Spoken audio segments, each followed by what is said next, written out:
The latest that we are hearing as far as the Nowgam Police Station blast is concerned about the kind of explosive that was used. Now the big question has been, be it Red Fort or be it Nowgam, how was this explosion really being triggered? No detonator, no circuit, no wire, no battery. So then how was the explosion really happening? Manoj Gupta has learnt after speaking to his sources that this was an unstable ammonium nitrate batch that exploded prematurely in Kashmir, averting what could have been a large-scale attack. Top intelligence sources tell Manoj Gupta that the chemical was not an ordinary fertilizer but had been chemically processed into a high-grade explosive ready to be packed into an improvised explosive device. Officials have confirmed to CNN News 18 that the module's plan was interrupted midway, and intelligence suggests that the device could have moved to Delhi or other major cities as well. So right from the word go, this module of the doctors have been under scanner, and this explosion in Nowgam, it seems, was a specially treated form of ammonium nitrate. Ishan Wani is still with us. Ishan, all this while we have been debating ever since Red Fort happened, how did the explosion really happen without a trigger, and now in Nowgam also. But looks like now agencies are of the belief that this was some specially treated ammonium nitrate. Well, absolutely right. There seems to be something which the agencies are yet to get hold of, the sort of material that has been made and the sort of things that have been. But Manoj Gupta is reporting is that this was an unstable ammonium nitrate, but a major attack has been averted, and this was done in panic. That's what some of us have already been reporting. And this is a premature explosion which suggests that the module's plan was interrupted because of the arrests that were made of doctors, of Maulana and other people who were arrested initially after the poster had surfaced. And the ammonium nitrate exploded here was not just fertilizer. There must have been something in it. But again, the question is that how and why was it allowed to send to such a long distance in a such quick span of time that it exploded at a police station? So there are a lot of questions. The sources have confirmed that the instability shows that the module had completely, incomplete process, because they wanted to further carry out attacks,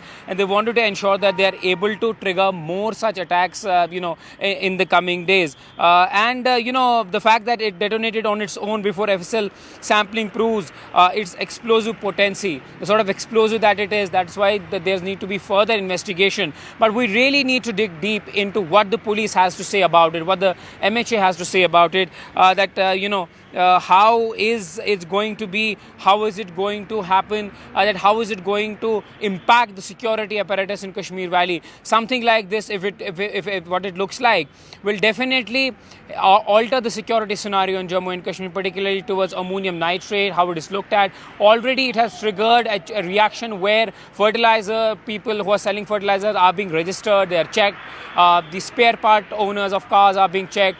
Those who are selling second-hand vehicles in Kashmir, they are being checked, they are registered, they are checked that they are maintaining a ledger of who they sold their vehicle. So all of this is happening. But yes, this will definitely prompt agencies and security forces in Kashmir to relook into their strategy. No, not just Kashmir, Ishant. This has a pan-India impact as well, because this is a homegrown module. No longer are you talking about Jaish or Lashkar crossing the LOC or the IB, using tunnel and then using the highway to reach the valley. This is mainland India, the hinterland that we're talking about, the national capital, the NCR. And then with that, this new form of explosive about which the agencies so far had no idea. So it's a double whammy for the security establishment. DJ. It's shocking that how this amount of explosive was able to come to Delhi. Actually, first we were reporting how it's near Delhi NCR, and then when incident took place, where we changed our reporting that how it has reached actually Delhi NCR. So this could mean there's a potential to relook into the strategy of how to deal with certain elements, certain things.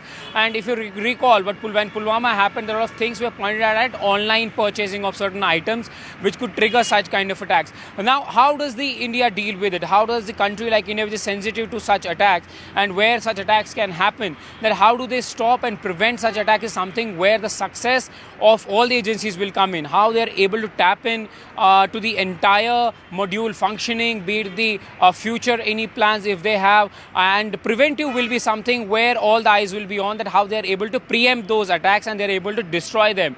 Because this attack was also preempted. Remember, security forces were able to generate input well on time thanks to those CCTV cameras and efforts put in by J&K police. But later on, one guy from that particular module went missing. They were looking for him, who exploded that in possibly in chaos, and he himself possibly did not know that's going to explode at such a place. But the investigating agencies are clubbing pieces together, and we have to wait and see that what comes out of the entire investigation.